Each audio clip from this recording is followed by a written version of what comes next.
Assalamualaikum teman-teman, salam sehat, tetap semangat. Semoga kita semua dalam lindungan Allah Subhanahu wa taala. Amin. Baik, untuk pertemuan hari ini ya, kita akan belajar terkait penyimpanan perbekalan farmasi. Oke. Untuk apa saja yang perlu kita bahas ya di pertemuan hari ini terkait penyimpanan obat di gudang sentral, instalasi farmasi rumah sakit, kemudian ada di depo-depo farmasi, bangsal-bangsal emergency kit, dan juga kita belajar terkait material safety dataset atau MSDS ya. Jadi ada beberapa hal yang perlu kita pelajari bersama terkait perbekalan farmasi. Nah, untuk penyimpanan obat ya, pengertiannya adalah suatu kegiatan memelihara dan menyimpan dengan penempatan sesuai dengan standar yang diterima pada tempat yang dinilai aman dari gangguan fisik maupun kandungannya yang dapat merusak mutu suatu obat. Jadi dalam menyimpan obat kita harus betul-betul menempatkannya sesuai dengan standar yang sudah ditetapkan ya. Oke. Perbekalan kesehatan itu sendiri banyak macamnya, yang mana termasuk obat, kemudian bahan baku obat, alat habis pakai, gas medis, reagen laboratorium, zat radiologi, alat fisioterapi, alat kesehatan, dan ini semua masuk dalam kategori perbekalan kesehatan ya, yang memang kita bertanggung jawab untuk menyimpannya dengan baik sesuai dengan standar yang ditentukan. Nah, untuk ruangan penyimpanan di sini ada beberapa yang bisa disimpan dalam kondisi umum di ruang penyimpanan. Antara lain ada obat jadi, obat produksi, bahan baku obat, alat kesehatan.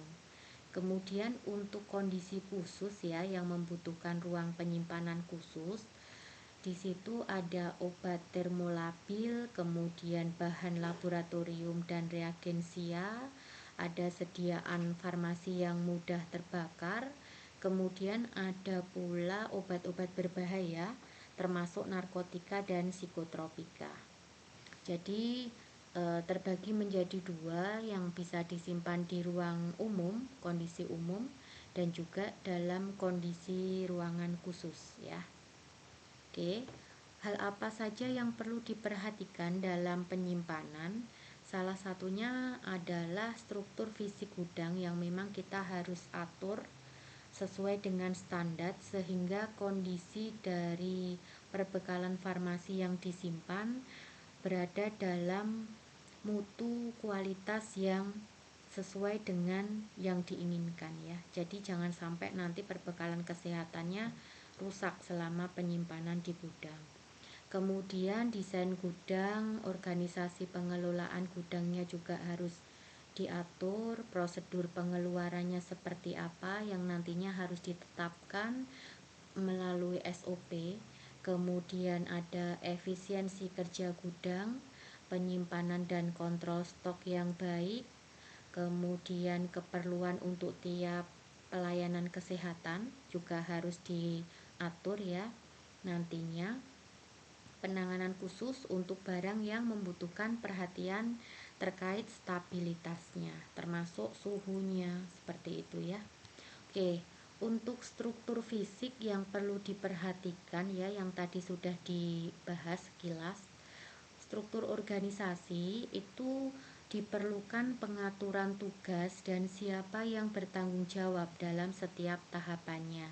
Jadi nanti ditetapkan secara tanggung jawab ya, berdasarkan SOP-nya. Kemudian untuk pengeluaran barang juga diatur dari sistem FIFO, kemudian sistem FIFO dan administrasi yang tercatat secara tertib. Jadi semua yang ada transaksi di penyimpanan juga harus didokumentasikan dengan baik. Kemudian untuk peningkatan efisiensi baik suasana kerja, kemudian ventilasi dan kebersihan ruangan, petunjuk pelaksanaan alur kerja melalui SOP dan dilakukan supervisi. Untuk jalur distribusi ya juga perlu diatur sedemikian rupa sehingga juga nanti akan ada kaitannya juga dengan penyimpanan.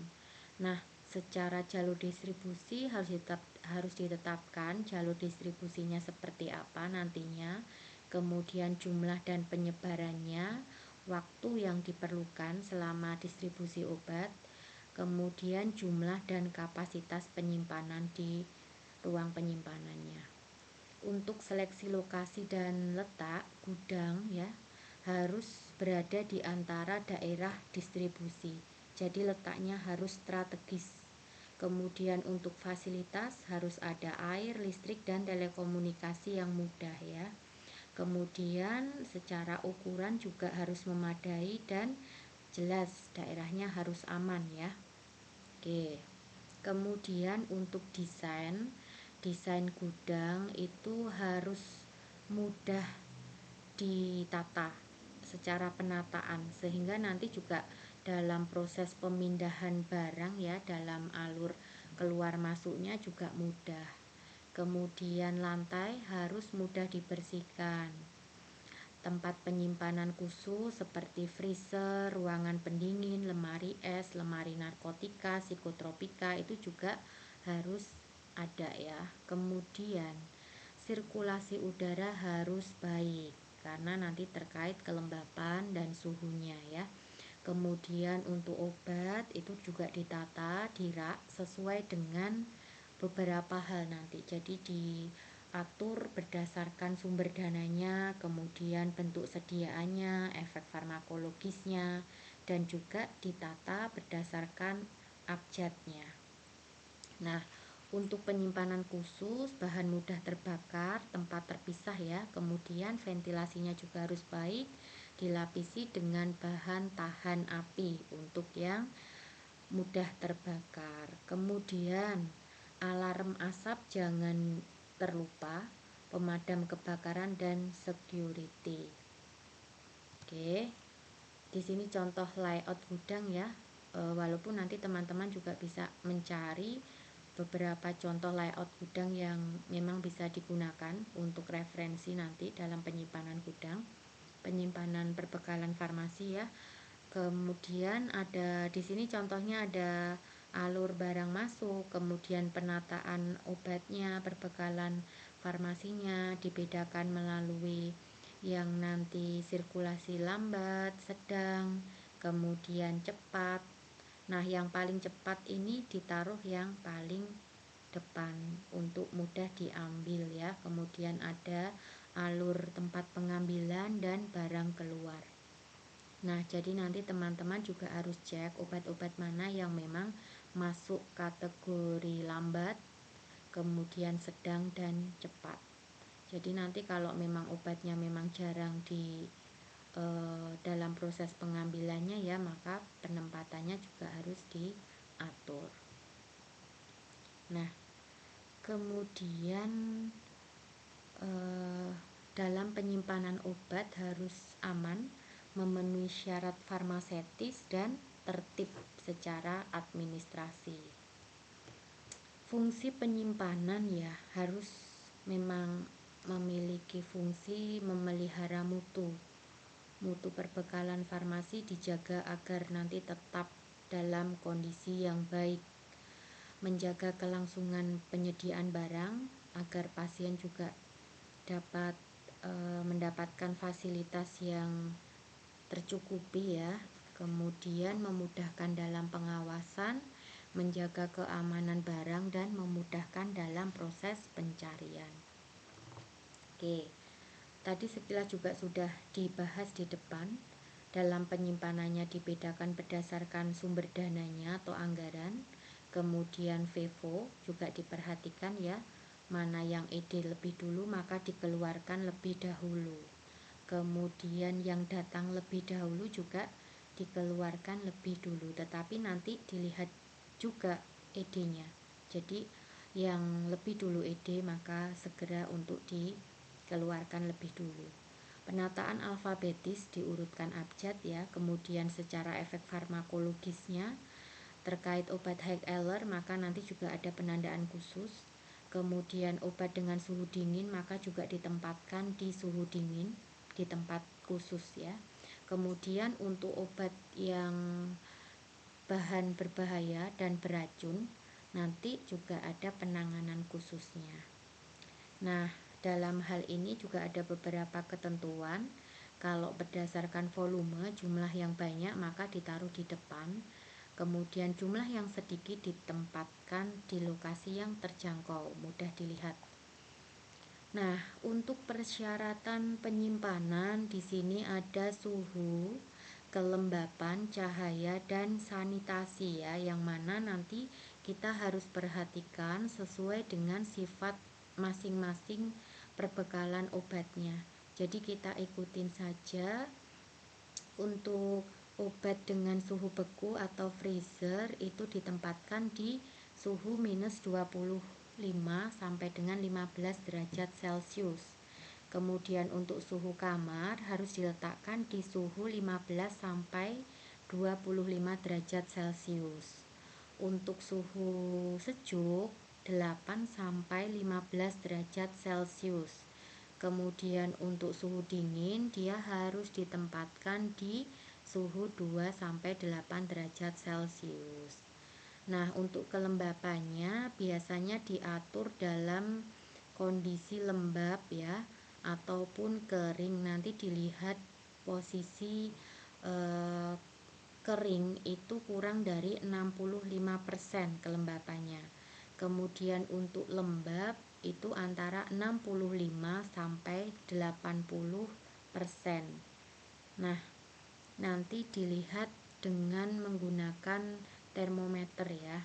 Jadi teman-teman harus sediakan alat nanti untuk memastikan masing-masing perbekalan farmasinya memang dalam kondisi sesuai dengan standar yang ditetapkan. Untuk cahaya harus terlindung dari cahaya matahari. Kemudian untuk sanitasi ya, bangunan dan fasilitas toilet, ventilasi, tempat cuci tangan itu harus tersedia. Kemudian untuk tempat makan dan minum itu juga harus disediakan terpisah ya. Jangan bergabung dengan area perbekalan farmasi ya. Jadi disediakan tetapi dibatasi dengan tempat khusus. Kemudian disediakan tempat sampah dan tempat pembuangan limbah. Oke, untuk jenis gudang dari bentuknya ya, ini ada gudang terbuka, ada semi terbuka dan tertutup. Sedangkan jenis gudang dari gudang berdasarkan jenisnya ya. Gudang berdasarkan jenisnya ini ada transit, ada serbaguna, pendingin dan tahan api.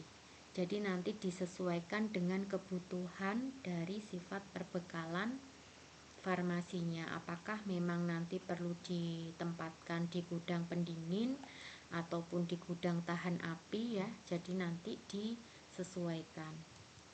Oke, di sini terlihat ada gudang terbuka ya. Jadi ini adalah gudang terbuka. Ini gudang yang tahan api. Jadi memang diletakkan di kotak-kotak yang memang sudah di set tahan api, dan juga gudang pendingin. Jadi memang khusus untuk obat-obat yang diletakkan di suhu dingin. Nah, untuk sistem penataan ya ada fixed location, fluid location, dan semi fluid location. Nah, jadi kalau fixed location ini yang paling sering teman-teman, yang paling sering digunakan memang adalah fixed location. Jadi memang mudah untuk mengatur barang-barangnya karena diletakkan dalam tempat yang sama dan dalam rak seperti itu. Jadi kalau untuk fluid location dan semi fluid location itu memang lebih jarang digunakan ya. Nah, kemudian di sini komponen yang harus diperhatikan secara umum ya obat dan bahan kimia yang digunakan untuk mempersiapkan obat, dia harus diberi label ya yang jelas, terbaca, memuat nama, tanggal, kemudian tanggal pertama dikemas, kemudian dibuka ya, tanggal pertama dibuka kemasannya, kemudian nanti kapan obat atau bahan obat tersebut kadaluarsa setelah nanti dibuka, dan juga harus diberikan peringatan khusus. Nah, untuk elektrolit konsentrasi tinggi ini tidak disimpan di unit perawatan kecuali untuk kebutuhan klinis yang penting. Ya, jadi untuk elektrolit konsentrat tinggi ini sebenarnya tidak disimpan di unit perawatan kecuali untuk kebutuhan klinis yang penting. Nah, untuk elektrolit konsentrasi tinggi yang disimpan pada unit perawatan pasien itu dilengkapi dengan pengamanan, harus diberi label yang jelas dan disimpan pada area yang dibatasi ketat untuk mencegah penata laksanaan yang kurang hati-hati. Nah, kemudian untuk sediaan farmasi, alkes dan bahan medis habis pakai yang dibawa oleh pasien harus disimpan secara khusus dan dapat diidentifikasi. Jadi diberi penandaan yang jelas. Kemudian untuk tempat penyimpanan obat tidak digunakan untuk menyimpan barang lain ya, sehingga nanti tidak terjadi kontaminasi. Jadi harus dipisah dengan bahan-bahan lain. Nah, ini variabel evaluasi gudang farmasi yang harus dipenuhi berdasarkan pedoman pengelolaan perbekalan farmasi rumah sakit dan Permenkes RI nomor 72 tahun 2016 ya. Jadi secara rinci gudang harus dipisah ya. Gudang penyimpanan obat terpisah dengan ruang pelayanan ya. Jadi harus dipisah. Kemudian gudang cukup besar untuk menyimpan semua persediaan obat dan aman untuk pergerakan petugas. Jadi cukup luas ya. Disesuaikan dengan banyaknya perbekalan farmasi yang ada. Sehingga kalau memang menyimpan perbekalan farmasi dalam jumlah banyak, maka sebaiknya juga mempunyai luas gudang yang sesuai ya. Kemudian tempat ruang penyimpanan obat yang terpisah dengan alkes ya. Jadi untuk obat dan alkes juga terpisah. Kemudian atap gudang dalam keadaan baik, tidak bocor dan aman untuk atapnya. Lantai juga dibuat dari minimal segel atau semen, jadi yang licin ya. Kemudian otomatis dindingnya juga licin, dicat anti air, misalkan cat anti air sehingga memang bersih, mudah dibersihkan. Gudang memiliki ventilasi, kemudian jendela yang berteralis sehingga aman ya dari pencurian seperti itu. Kemudian penerangannya juga cukup secara cahaya lampu. Pengatur suhu ruangan juga ada. Kemudian pengatur kelembapannya juga harus tersedia. Terdapat lemari atau rak untuk menyimpan obat, jelas ya, nanti dipisah sesuai dengan sifat masing-masingnya. Kemudian terdapat lemari atau ruangan untuk obat yang mudah terbakar. Kemudian terdapat lemari untuk obat yang berbahaya, jadi dipisah masing-masing. Terdapat lemari pendingin untuk menyimpan jenis obat yang memerlukan suhu dingin ya. Kemudian terdapat lemari khusus yang terkunci untuk menyimpan obat narkotika dan psikotropika. Jadi ada lemari khusus yang memang sudah diatur ya secara ukuran, kemudian secara berapa banyak pintunya dan harus terkunci ya.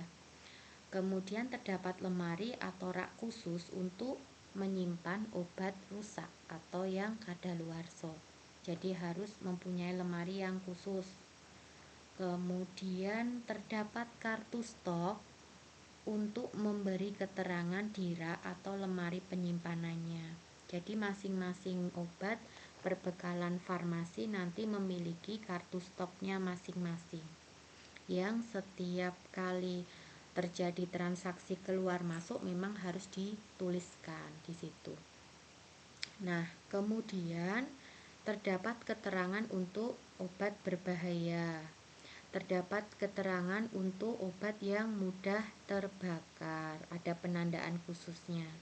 Kemudian terdapat pendingin ruangan atau AC ya, karena nanti terkait dengan kondisi suhu ruangannya juga. Terdapat alat bantu pemindah obat atau barang troli ya, sehingga nanti proses distribusinya juga lebih cepat. Terdapat papan alas untuk barang, jadi nanti setiap kali barang mau ditaruh di lantai itu harus dikasih palet terlebih dahulu. Nah, ini semua adalah variabel evaluasi untuk gudang. Jadi nanti teman-teman harus tahu ya secara evaluasi nanti harus memenuhi semua ini. Oke. Nah, untuk alurnya nanti menyesuaikan di bagian distribusi ya. Oke, kemudian secara umum sih sebenarnya di gudang ya. Di sini pelayanan farmasi untuk rawat jalan maupun rawat inap. Jadi harus mengajukan kebutuhan dulu ya pada buku bon setiap 2 hari. Ataupun nanti boleh bila ada kondisi sito atau darurat. Nanti disesuaikan dengan SOP-nya. Kemudian setelah itu petugas gudang mengambilkan barang sesuai permintaan, kemudian entry pengeluaran obat pada sistem komputer dan pengeluaran secara manual juga ya di kartu stoknya. Ada juga kemudian barang segera dikirim disertai bukti pengeluaran dari gudang. Barang diterima oleh unit peminta dengan dicocokkan dulu kesesuaian antara barang dan notanya. Ya, kemudian pemasukan ditarik secara sistem dan dimasukkan secara manual pada kartu stok. Jadi nanti sama-sama disesuaikan ya, baik secara komputer maupun secara kartu stok harus sesuai. Nah, di dalam penyimpanan ini ada indikator keberhasilannya ya. Ada beberapa indikator penyimpanan obat dan perbekalan farmasi ya, dapat dievaluasi efektivitas dan efisiensinya. Apa saja ya yang dapat digunakan untuk mengetahui efektivitas dan efisiensi sistem penyimpanannya? Di sini bisa digunakan persentase kesesuaian data stok antara barang fisik dengan kartu stok atau juga nanti dari data komputernya. Kemudian nilai TOR ya, nilai TOR-nya nanti apabila nilai TOR-nya makin tinggi maka otomatis juga makin baik ya kondisi penyimpanannya. Jadi nanti rasio antara pengeluaran dan persediaannya nanti dihitung. Kemudian sistem penataan gudangnya, persentase nilai obat yang kadaluarsa. Jadi harapannya memang persentasenya kecil ya untuk penyimpanan.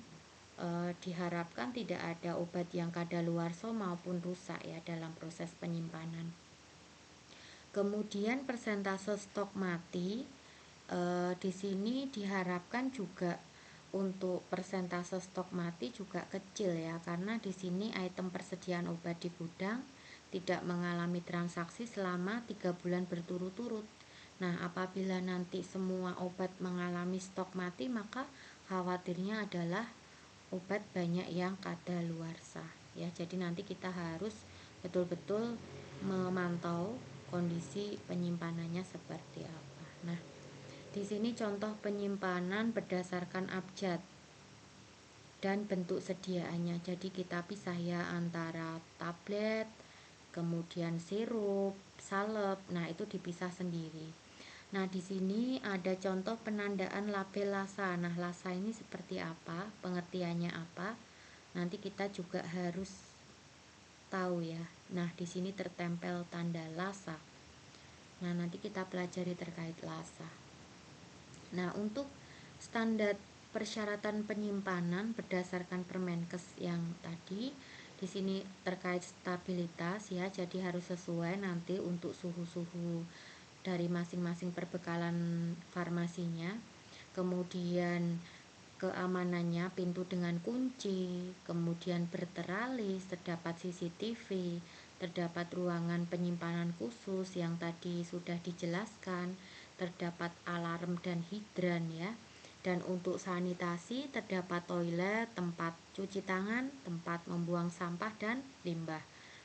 Secara pencahayaan juga tidak terpapar langsung oleh matahari dan diupayakan ada tirai atau kaca. Nah, di sini kelembapannya antara 45 sampai dengan 55% ya. Dan jangan lupa terdapat ventilasi. Nah, ini secara pengamatan nanti diharapkan semuanya sesuai dengan standar prasyarat penyimpanan berdasarkan Permenkes nomor 72 tahun 2016. Nah, di sini terdapat gambar monitoring suhu dan kelembapan. Jadi, yang tadi dalam penyimpanan harus sesuai dengan suhu yang diatur ya dalam masing-masing perbekalan farmasi, maka nanti di samping penyimpanannya harus ditaruh termometer ya. Bisa di sini termometer digital. Di sini sudah muncul angka suhunya dan juga kelembapannya ya. Oke, kemudian di sini ada CCTV, ada toilet, ada tempat cuci tangan. Nah, ini salah satu dokumen yang diambil dari rumah sakit Sragen ya, RSUD Sragen. Nah, di sini contoh tempat membuang sampah juga tersedia, apar juga tersedia ya. Jadi secara syarat sudah memenuhi. Kemudian ada papan troli, kemudian rak penyimpanan obat di gudang. Nanti ditata sesuai dengan ketentuan. Nah, di sini juga terlihat gambar penataan obat di rawat jalan. Ya, ada rawat jalan dan kemudian nanti distribusi juga ada distribusi farmasi, perbekalan farmasi dari gudang ke rawat inap. Nah, kalau yang ini sama ya penataannya, prinsipnya sama di rawat inap, kemudian tadi rawat jalan. Nah, untuk etiket jelas tadi harus tertulis secara jelas untuk nanti mudah dibaca ya oleh pasiennya. Nah, untuk penyimpanan sesuai suhu dan stabilitas juga harus diatur, maka di sini juga sudah memenuhi standarnya. Nanti tertera suhu ya di lemarinya, lemari penyimpanan. Untuk penyimpanan obat berbahaya dan beracun juga sudah diberikan lemari khusus dan tanda khusus ya. Nanti untuk penandaannya teman-teman juga harus pelajari dan harus mengenal ya. Oke. Nah, di sini lemari penyimpanan untuk yang high alert medication. Nah, di mana obat high alert ini harus atau melalui double check ya. Jadi nanti dicek 2 kali baik dari pihak farmasi maupun juga perawat yang menerima obatnya, misalkan seperti itu. Kemudian penyimpanan dalam lemari khusus jelas ya dan diberi label high alert double check. Nah, di sini untuk label high alert sudah ada ya, tertulis di sini, tergambar di sini. Kemudian untuk obat yang masuk dalam daftar look alike, sound alike atau biasa disingkat LASA ya, Jadi secara kemasan bisa hampir mirip, maupun secara nama juga bisa hampir mirip ya. Jadi takutnya nanti kalau tidak diberikan penandaan khusus di sini, maka dikhawatirkan terjadi kesalahan dalam pengambilannya. Oke, kemudian untuk obat sitostatik juga harus ditangani dengan hati-hati, dan juga disimpan dengan penandaan yang khusus. Nah, di sini penyimpanan obat Lassa ya, teman-teman. Lassa tadi adalah look alike, sound alike, yang mana nanti secara kemasan hampir mirip, dan juga nanti secara nama ya juga hampir mirip. Nah, nanti harus diberi penandaan khusus, yaitu ditempel label Lassa. Nah, perbekalan farmasi yang bentuknya mirip tidak boleh diletakkan secara berdekatan, jadi harus diselingi. Jadi minimal 2 obat ya, non Lassa. Jadi nanti teman-teman apabila ada obat yang namanya mirip ataupun kemasannya mirip, yang nanti seharusnya dia berada di urutan yang berurutan, maka nanti penempatannya diselingi dengan 2 obat yang non Lassa. Oke. Contoh obat-obat Lassa banyak ya, ada ketorolac yang 10 mili, kemudian dengan 30 mili. Ya, sama-sama ketorolac, tetapi nanti secara penyimpanan kita juga harus hati-hati kita mengambil yang 10 atau yang 30. Oke, kemudian furosemid dan diazepam.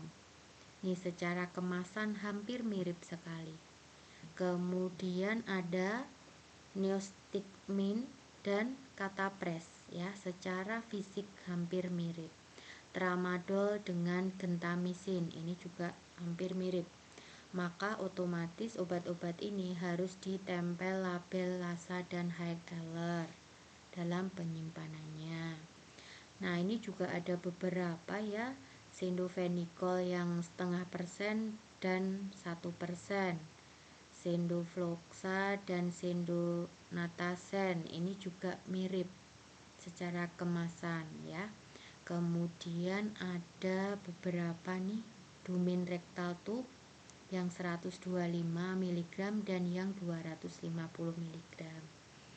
Jadi teman-teman harus hati-hati dalam penyimpanannya. Otomatis yang seperti ini masuk dalam kategori Lassa, sehingga perlu penempatan khusus dan label khusus dalam penyimpanannya ya.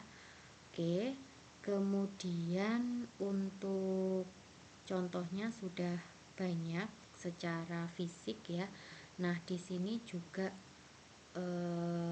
ada contoh beberapa ya untuk Lassa.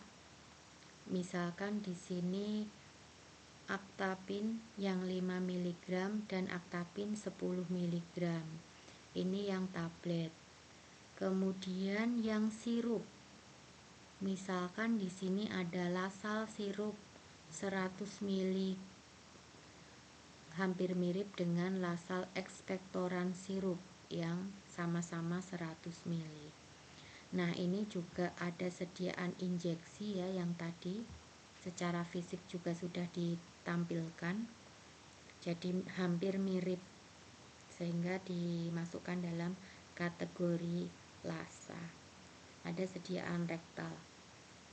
Ya, banyak, untuk daftarnya nanti bisa dipelajari. Nah, untuk penulisan di dalam penyimpanan ya, di dalam box penyimpanannya ini juga perlu pengetikan yang lebih spesifik. Jadi misalkan nanti menuliskan amlodipin dengan nifedipin, maka nanti huruf depannya di huruf kapital dan dihitamkan ya. Kemudian azitromisin dengan eritromisin, maka nanti huruf azinya juga dibuat kapital dan dihitamkan. begitu pula untuk eri ya, begitu seterusnya. Untuk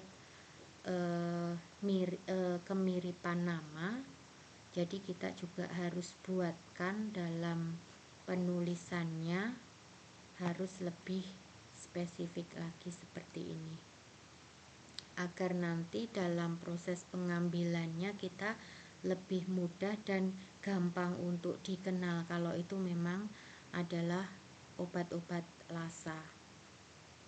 Oke, ya banyak ya sudah ada di sini secara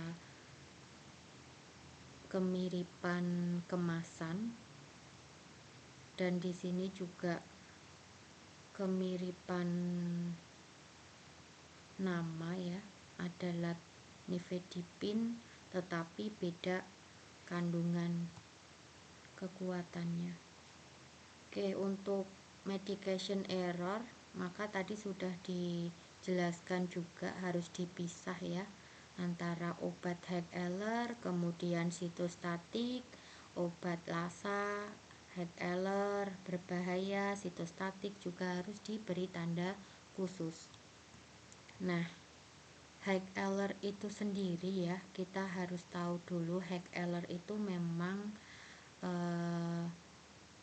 apa ya istilahnya, merupakan obat-obat yang memang membutuhkan perhatian khusus, atau nanti dia juga harus diperhatikan karena nanti membutuhkan apa namanya di sini dalam The Joint Commission memiliki standar yang menyebutkan bahwa ya rumah sakit yang harus mengembangkan sendiri daftar obat Heck-Eller-nya, kemudian memiliki proses pengelolaan obat dan melaksanakan proses tersebut. Jadi salah satunya dengan tadi ya diberikan tanda dan juga pelabelan penyimpanan yang terpisah dengan obat-obat yang lain.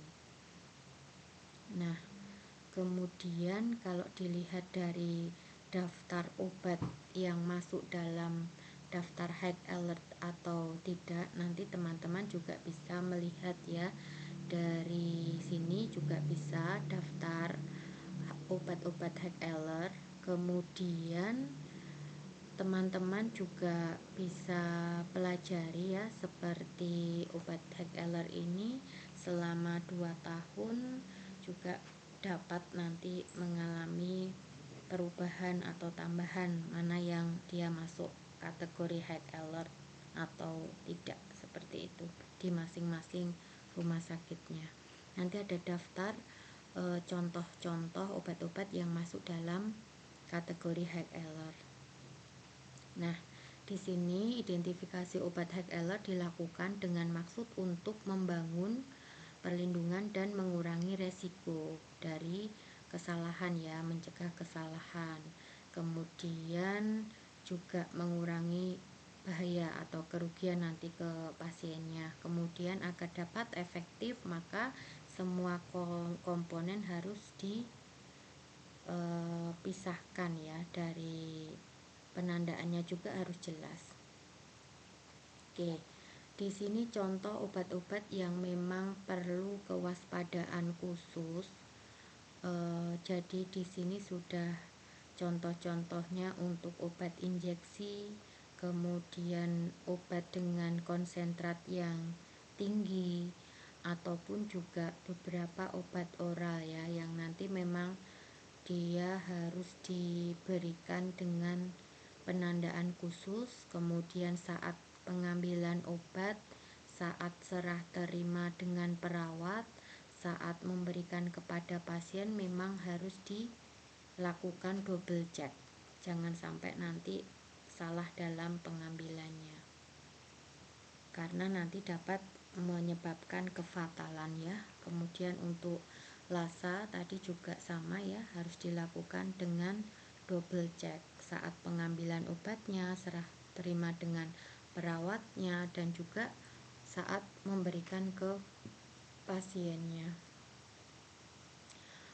Oke, Kemudian di sini untuk lasa ya, ada yang namanya mirip, kemudian ucapannya mirip, rupa atau kemasannya juga mirip.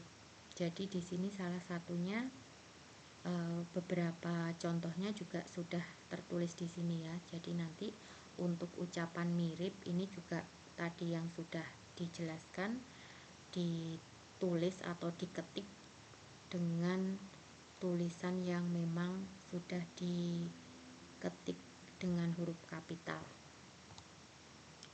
Nah, ini yang tadi sudah harus di double check dan ditempel label khusus. Ya, untuk lasa sudah jelas, yaitu obat yang memiliki kemasan yang terlihat sama dan terdengarnya sama. Oke. Kemudian tujuan diberikan lasa dan high alert selama penyimpanan ya, diberikan label itu untuk mencegah terjadinya kesalahan dalam pemberian obat akibat nama obat yang terdengar sama dan memiliki bentuk yang sama. Kemudian memberikan kewaspadaan dan teliti sebelum pada saat pemberian. Disimpan pada tempat khusus jelas, dan untuk jenis elektrolit konsentrat tinggi hanya berada di farmasi maupun di ruangan khusus dengan pengawasan yang ketat. Mengurangi resiko medication error jelas, kemudian meningkatkan keselamatan pasien, meningkatkan mutu pelayanan rumah sakit. Nah, di sini penyimpanan obat high alert dan lasa perlu pengawasan ya, dan dalam pengawasannya bagian pelayanan farmasi hanya boleh disimpan pada ruangan-ruangan tertentu karena memang untuk kegawat daruratan ya, untuk high alert salah satunya di ICU, ICCU, HCU, kamar operasi, IGD, dialisis unit. Nah, untuk penyimpanan elektrolit konsentrat tinggi atau obat-obatan high alert, bagian pelayanan farmasi melakukan pemisahan penyimpanan obat dengan konsentrat tinggi dan high alert dari obat-obatan lain. Jelas ya, jadi harus terpisah. Kemudian memberikan tempelan stiker, memberikan tanda terpisah dapat berupa garis merah dari obat-obatan lain, dan mengecek stoknya setiap hari. Nah, ini untuk pelayanan rawat inap secara distribusinya seperti apa, nanti ada pembahasan khusus ya untuk distribusinya juga. Di sini terfokus pada penyimpanannya.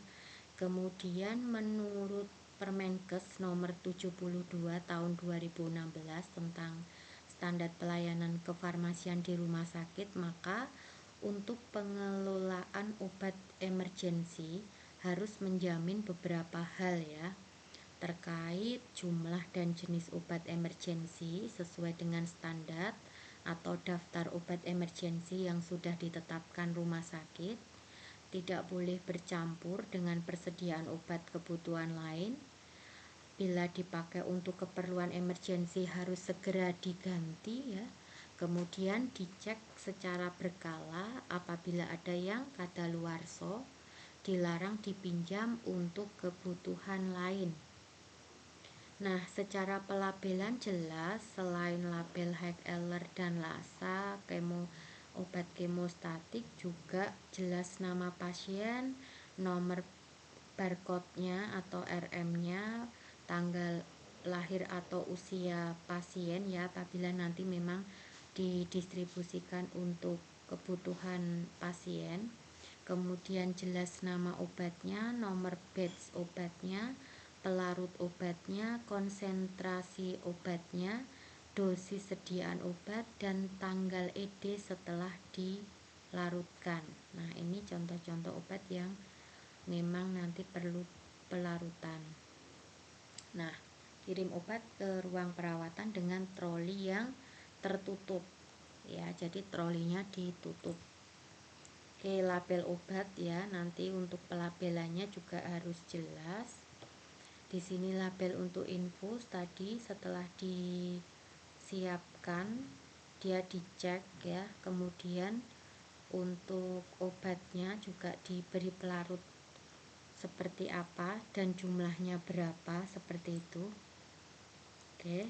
Kemudian untuk obat yang infus high aller ya, yang tadi dengan konsentrasi tinggi tadi juga perlu diberi label seperti ini, salah satu upayanya.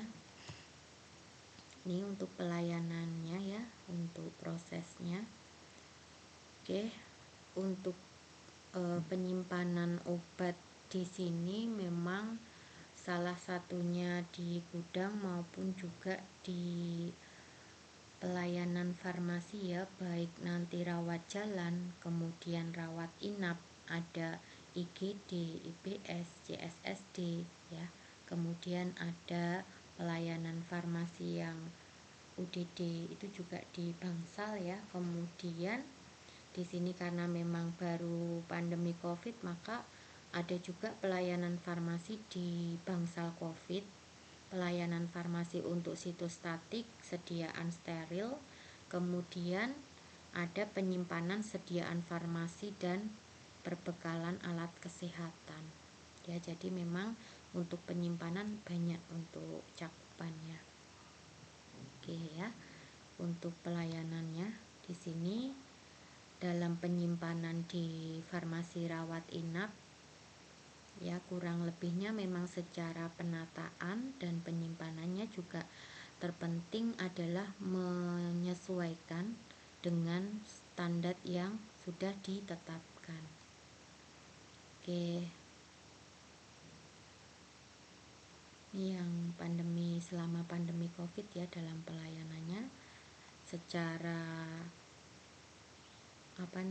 secara alur juga harus hati-hati sekali. Salah satunya di sini untuk obat sitostatik yang tumpah tidak sengaja misalkan ya, harus dilakukan prosedur yang khusus.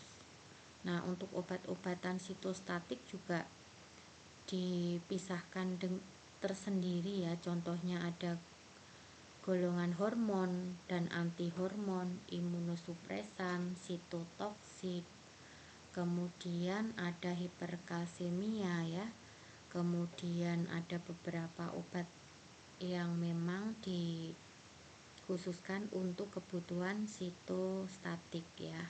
Jadi nanti secara penyimpanan juga harus dipisahkan ya. Jadi banyak untuk macam-macam penyimpanan obatnya ya.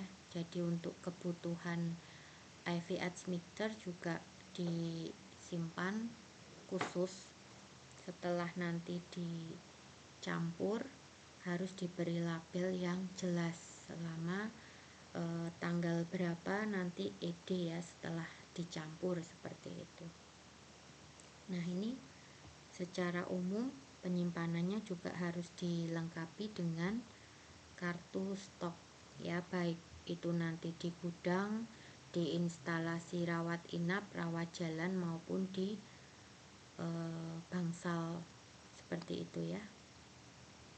Oke, untuk material safety data set di sini sebenarnya adalah sinonim, ada istilah lain ya, lembar data keselamatan bahan LDKB. Nah, itu adalah lembar petunjuk yang berisi informasi bahan kimia, meliputi sifat fisika, kimia, jenis bahaya yang ditimbulkan, cara menanganinya seperti apa, kemudian tindakan khusus dalam keadaan darurat harus seperti apa, pembuangan, dan juga informasi lain ya yang diperlukan. Jadi di situ nanti terdapat lembar yang menerangkan hal tersebut. Nah, untuk MSDS ya, di situ harus mencakup apa saja yang tertulis di situ. Kalau di sini untuk bahan kimia berbahaya ya di tempat kerja, terutama di rumah sakit seperti itu, MSDS harus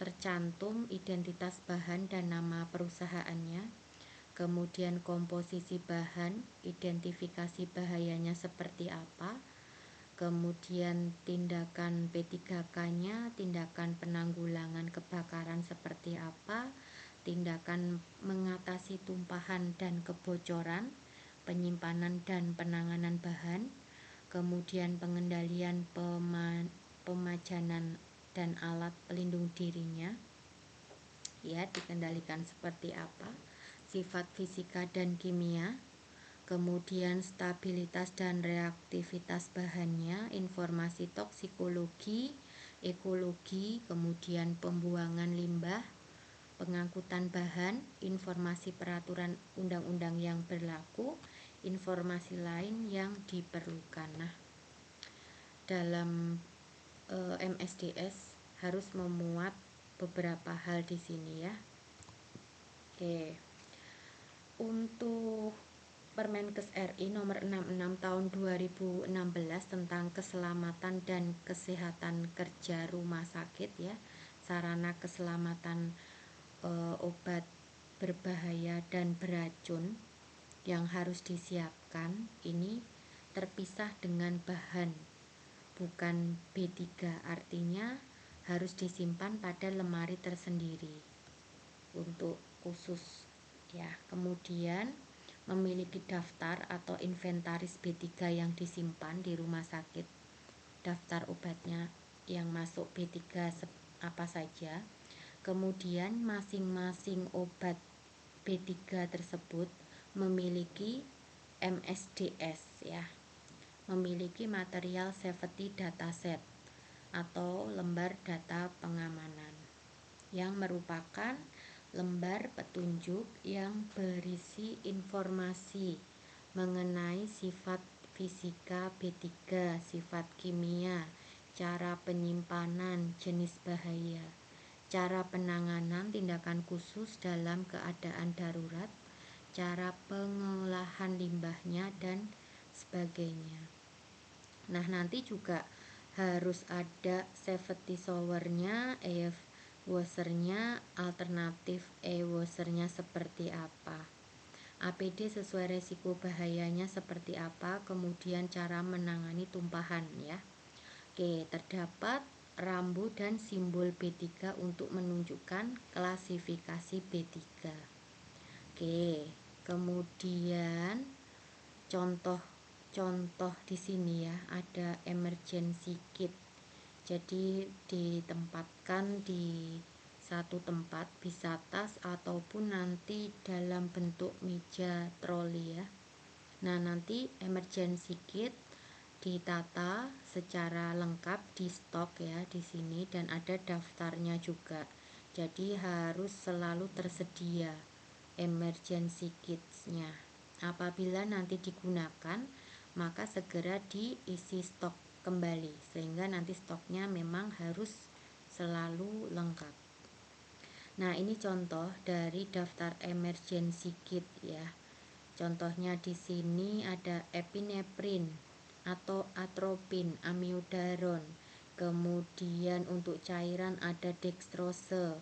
Kemudian ada alat-alat yang mana ada jumlah yang memang harus harus dipenuhi ya, sehingga nanti setiap harinya harus dicek kondisi maupun ED dan jumlahnya, sehingga nanti apabila dalam jumlahnya belum memenuhi maka segera dilengkapi. Nah, seperti ini daftar emergency kit yang harus dipenuhi dalam material kitsnya. Nah, ini contoh MSDS yang harus ada ya, harus ada dalam masing-masing obat B3. Jadi di rumah sakit harus mempunyai data MSDS di masing-masing obat dalam kategori B3 dan harus membuat daftar ya, daftar bahan berbahaya dan beracun di rumah sakitnya. Seperti ini ya, untuk bahan berbahaya dan beracun di masing-masing rumah sakit harus mempunyai daftarnya dan kemudian nanti harus dibuatkan MSDS-nya secara rinci. Oke. Dan nanti untuk penyimpanannya jelas harus diberikan penandaan yang khusus ya, apakah nanti dia termasuk cairan mudah terbakar ataupun nanti penandaan-penandaan lain yang sesuai. Nah, untuk penyimpanan B3 di sini sudah ada aturannya ya, Permenkes RI nomor 66 tahun 2016 tentang keselamatan dan kesehatan kerja rumah sakit. Nah, di sini harus terpisah dengan bahan, kemudian memiliki daftar ya yang tadi sudah dijelaskan, terdapat safety shower ya, kemudian dia juga mempunyai APD sesuai resiko bahaya, skill kit untuk menangani tumpahan B3-nya seperti apa, kemudian terdapat rambu dan simbol untuk menunjukkan klasifikasi B3-nya, kemudian terdapat yang tadi ya, lembar MSDS yang merupakan lembar petunjuk yang berisi informasi B3 mengenai sifat-sifat dan lain sebagainya untuk B3. Nah, untuk materi hari ini ya sudah disampaikan. Nah, nanti teman-teman bisa pelajari lebih dalam lagi dari referensi yang ada dan materi. Kemudian nanti kita akan coba untuk mencari studi penelitian ya dari beberapa rumah sakit terkait penyimpanan perbekalan farmasi. Oke. Selamat belajar teman-teman, tetap semangat, jaga kesehatan. Wassalamualaikum warahmatullahi wabarakatuh.